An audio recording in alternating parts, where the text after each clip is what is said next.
મકર સંક્રાંતિ મહાપર્વથી ગ્રહોના રાજા સૂર્ય આવશે મકર રાશિમાં 14 જાન્યુઆરી 2025 થી તમારી રાશિ પર આગામી 1 માસ કેવી રહેશે સૂર્ય ગોચરની અસર આજે આપણે આ વિડીયોમાં એ જ ચર્ચા કરવાના છીએ। આ વિડીયોમાં આપણે ચર્ચા કરીશું ધન, મકર, કુંભ તથા મીન રાશિના જાતકોની। તો નમસ્કાર મિત્રો, અંબા એસ્ટ્રોલોજી ગુજરાતી ચેનલમાં આપ બધાનું હાર્દિક સ્વાગત છે। મિત્રો, ગ્રહોના રાજા સૂર્ય જલ્દી જ શનિદેવની રાશિ મકર રાશિમાં ગોચર કરવા જઈ રહ્યા છે, જેને આપણે મકર સંક્રાંતિના નામથી ઓળખીએ છીએ। મકર રાશિ એ રાશિ ચક્રની 10મી રાશિ છે અને સૂર્યનું આ મહત્વપૂર્ણ ગોચર 14 જાન્યુઆરી 2025ના રોજ સવારે 8:54 થશે। વૈદિક જ્યોતિષશાસ્ત્રમાં સૂર્યને ઉર્જાનો મુખ્ય સ્ત્રોત માનવામાં આવે છે અને બીજા ગ્રહોમાં એક મુખ્ય ગ્રહ પણ કહેવાય છે। સૂર્ય વગર આ પૃથ્વીની કલ્પના કરવી પણ નામુમકિન છે। મકર રાશિ એ શનિદેવ દ્વારા શાસિત રાશિ છે, એટલે કે પોતાના પિતાની રાશિમાં જ સૂર્ય હવે પ્રવેશ કરવાના છે। આ ગોચર દરમિયાન ગ્રહોના રાજા સૂર્ય ઘણા વ્યક્તિઓને લાભ આપવાની સ્થિતિમાં આવશે। ઘણા વ્યક્તિઓએ આ ગોચરથી સાવધાન પર રહેવું પડશે। તો આવો જાણીએ તમારી રાશિ પરની સૂર્ય ગોચરની અસર। શરૂઆત કરીશું આપણે આ વિડીયોમાં જેમના નામના અક્ષરો હોય છે ભ, ધ, ફ, ઢ, ધન રાશિના જાતકોથી।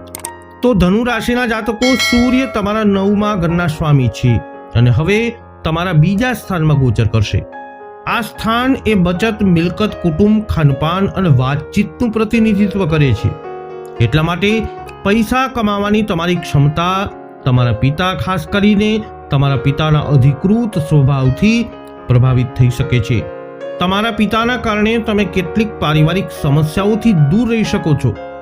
મકર રાશિમાં સૂર્યનું આ ગોચર ધન રાશિના રાજકારણીઓ અને સરકાર માટે સાનુકૂળ અસર કરવા વાળું સાબિત થઈ શકે છે। હવે વાત કરીશું સૂર્ય જેમાં ગોચર કરવાના છે એવી રાશિ, એટલે કે જેમના નામના અક્ષરો હોય છે ખ અને જ, મકર રાશિના જાતકોની। તો સૂર્ય 8મા ઘરના સ્વામી હોવાને કારણે હવે તમારા પ્રથમ સ્થાનમાં ગોચર કરશે।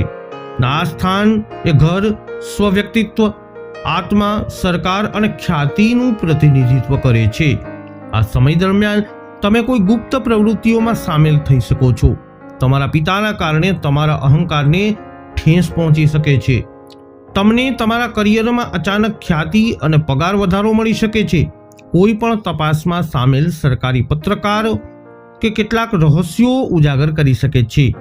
તમે વારસા સંબંધિત સમસ્યાઓ હલ કરી શકશો।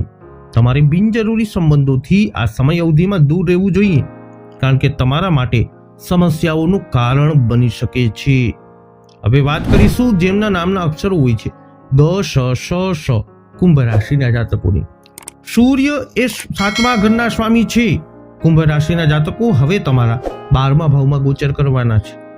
આ સ્થાન નુકસાન, ખર્ચ, હોસ્પિટલમાં દાખલ થવું, વિદેશમાં રહેઠાણ, આધ્યાત્મિકતા અને ઉચ્ચ પદનું સૂચક છે। વિદેશના કાર્યોમાં તમને સફળતા મળી શકે છે। જો તમારી પત્ની પ્રોફેશનલ છે તો તમે નિહિત હિતોને લીધે તેની સાથે વિવાદમાં પડી શકો છો। તેથી તમારે તમારા અહંકારને નિયંત્રિત કરવાની જરૂરત છે, નહીતર તે તમારા લગ્ન જીવનની સુમેળમાં અવરોધો ઊભા કરી શકે છે। જો કે સૂર્ય તેના શત્રુ રાશિમાં છે અને આ યોગ તમારા માટે પડકારોનું કારણ બની શકે છે। અંતમાં વાત કરીશું જેમના નામના અક્ષરો હોય છે દ, ચ, જ, થ, મીન રાશિના જાતકોની।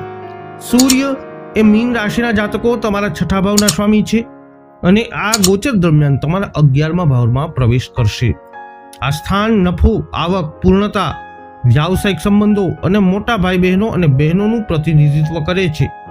તમારે તમારા મોટા ભાઈ બહેનો સાથે કામ કરવું પડી શકે છે। અચાનક આર્થિક લાભ થવાની સંભાવના છે। જો તમે કોઈ અધિકૃત પદ સંભાળી રહ્યા છો તો તમારે તમારા દુશ્મનોનો વિરોધનો સામનો પણ કરવો પડી શકે છે। સૂર્યનું આ ગોચર તમારા બાળકો માટે ફાયદાકારક નથી, તેથી તમારે તમારા વિચારો બાળકો પર લાદવાનું ટાળવું જોઈએ। મકર રાશિમાં સૂર્યનું આ ગોચર તમારા મામા માટે પણ શુભ રહેશે નહીં। તો મીન રાશિના જાતકો, તમારે ઘણા ક્ષેત્રોમાં સાવધાની રાખવી જરૂરી છે। તો ધન, મકર, કુંભ તથા મીન રાશિના જાતકો 14મી જાન્યુઆરી 2025 થી આગામી 1 માસ સૂર્ય ગોચરની તમારી રાશિ પર કંઈક આવી થઈ શકે છે અસર.